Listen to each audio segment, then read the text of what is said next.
prices from petrol, for instance, moved from 165 to 180 shillings this morning.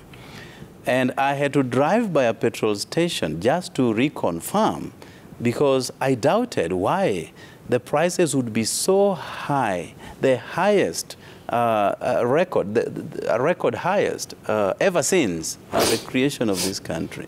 So I really needed to confirm from this gas station if what I read at midnight is actually what is happening. And I confirmed my fears that now we shall be buying a liter of petrol at 180 shillings. Diesel has moved to 165 shillings, now occupying the space of petrol in terms of former pricing. And kerosene, which is the basic for every household, is now trading at around 147 shillings. So the president, in his wisdom, said that fuel subsidy does not help Kenyans at all. My goodness, it does help Kenyans. Any country all over the world, when it comes to essential commodities, things that touch on the livelihood of every citizen must be subjected to subsidy so that you at least lower the cost of prices to every household, to every citizen. Today, with such escalated oil prices, you can only imagine the price of the fares of materials. It's definitely going to double, I can assure you. You look at everything in the world has a direct connotation to oil. So when you improve or rather increase the price of oil, you, by retrospect, increase the price of everything around the globe. But, you know, in computer maximum, they say garbage in, garbage out. That is what Kenyans wanted. So let us just bear the brunt of a Kenya Kwanza administration for the next 5 years. But we must, as a country, tighten our belts. Yeah.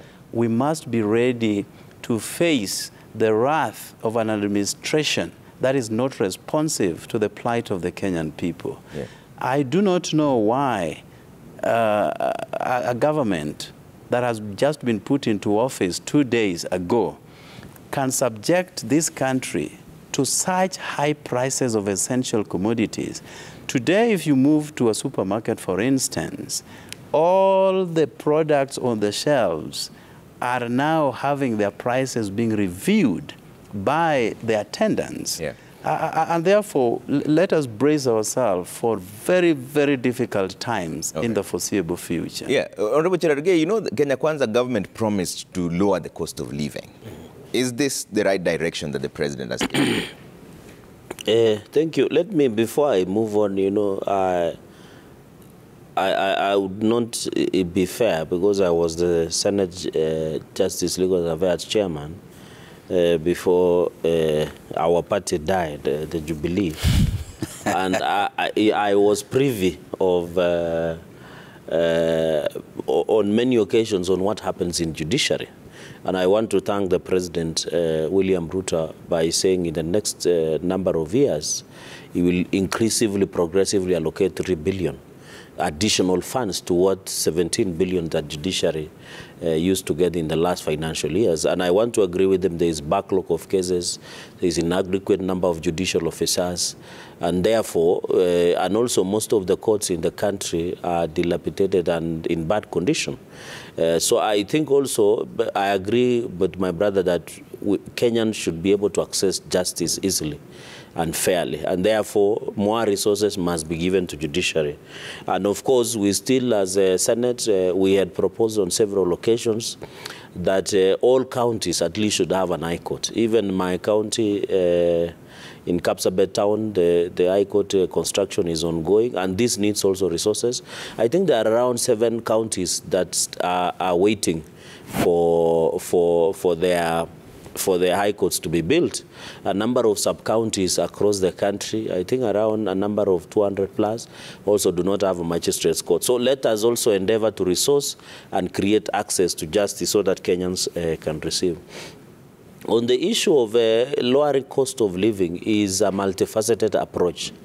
And therefore, you heard the president said very well, and all of us know here, that the issue of fuel subsidy or fertilizer subsidy has been prone to abuse and distortion of market.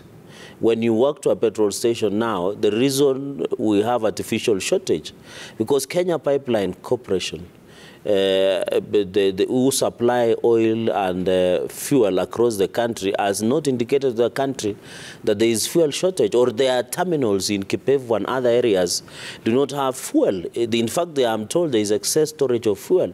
So this artificial shortage and distortion of market was always brought as a blackmail by few oil marketers. And there are a number of them, like 4, who share 60 billion within 4 months. And we know them, but we can't name them. And those are some of the issues that state capture will investigate under Kenya Kwanza government.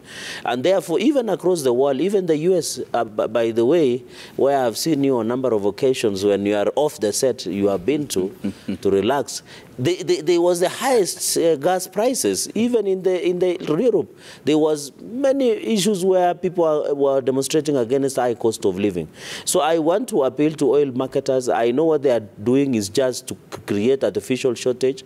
The day I will hear that Kenya Pipeline Corporation, that there is no fuel in the storage to these oil marketers, and then we'll have a problem. Number 2, I've even had a discussion. I have a number of friends who do this business, and they always complain about the payment of the subsidy from government.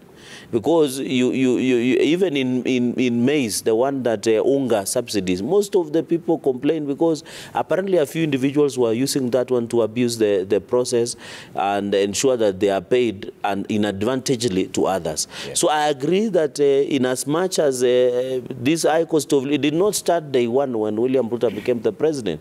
The high cost of living has been there, and therefore what we need now to fix, for example, even as we go into the future, you had he has the fertilizer, providing fertilizer at a cheaper price so that farmers can go and farm, increase the production. Then if the prices of food come down, the inflation comes down, and also the cost of living come down. Because any household, Trevor, when you go, the biggest budget in a house is the issue of food. Even the issue of fuel is those are international market forces, and therefore I want to really say that even as an appeal to oil marketers, I know when the Cabinet Secretary of Energy, when the government, the PS and other people will come on board, we should be able in a way. But the solution is not fuel subsidy. Yeah. The solution is creating an economy that is strong. And even the International Monetary Fund has advised against these subsidies because it's not sustainable. So let's assume, how long are we going to use, how long are we, for example, going to rely on fuel subsidy or any other form of subsidy? For how long?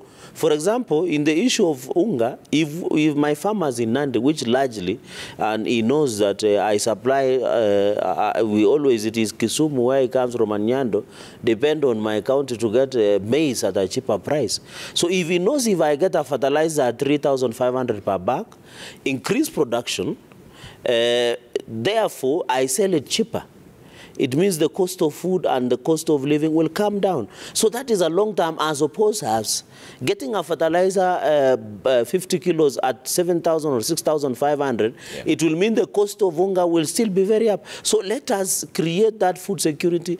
Let us ensure the economy is stable so that when you go to the fuel pump, you are able to have the money to pay. But I want to call upon the government to crack down on any oil marketers that are creating artificial shortage of fuel in the country, yeah, that are holding fuel at the detriment of Kenyans, and even ask the Matatu Owners Association and other sector players in the transport industry that they should not also arbitrarily raise the increase of fares of the travel within the cities and across the country as the government settles some of these issues, because we must agree that there are many challenges that are facing. There are a number of oil marketers that need to be investigated through the state capture inquiry, and these are some of the issues that they must be looked in. So I want to appeal to Jared that this is a serious matter. And Kenya Kwanza takes the issue of high cost of living with the seriousness it deserves. And in fullness of time, he shall be able to enjoy the fruits just like any other 40 million plus Kenyans who must access a cheaper cost of living, access an affordable fuel, an affordable food, and live a dignified life in this country. Yeah, Kagusha, should the subsidy have been removed? Well, and how do you cushion Kenyans? Well, first, I think sometimes we use these terminologies, and Kenyans sometimes may not understand exactly what these terminologies mean. I would like to put it in very simple terms that a subsidy, for the benefit of most of the Kenyans who may not be understanding all this discussion, is an economic tool that is afforded by the government to cushion the consumer from high prices at a particular time.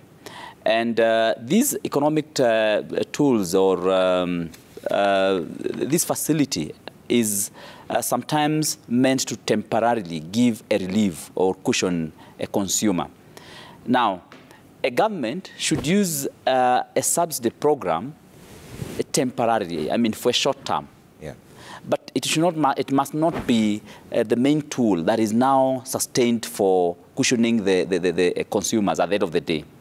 And I need our viewers and listeners maybe to understand that in this case, what we are doing or what we do with the fuel prices, why in the first place they're shooting very high is because of the international market forces, issues of supply and demand. But again, also the issue of taxation has also been a serious component in this. So what has basically been happening is we tax the fuel quite a bit, and then we ask the sellers or the retailers or the wholesalers not to raise the prices commensurate to the taxation and all these other market forces. And then we kind of come back again and pay them back in terms of subsidy what they have foregone in terms of their profits or whatever increase of price they have foregone. Now, that is a temporary measure that is supposed to be used in a very temporary manner. What I think we should be looking at is what are these other tools that we can use, economic tools that we can be able to use to cushion our farmers from these high prices. One of them could actually be foregoing some of the taxes so that we lower the taxes a bit, then we don't have to subsidize. Now, what's the problem with the subsidy program? The problem with the subsidy is that when it starts, it is well intended and is supposed to help our consumers. But what happens eventually? Some of these unscrupulous dealers in the market use this subsidy to make false claims from government. So you come and say you have subsidized these consumers with this much, then you go and claim this much, and it is much more than what you have actually subsidized Kenyans.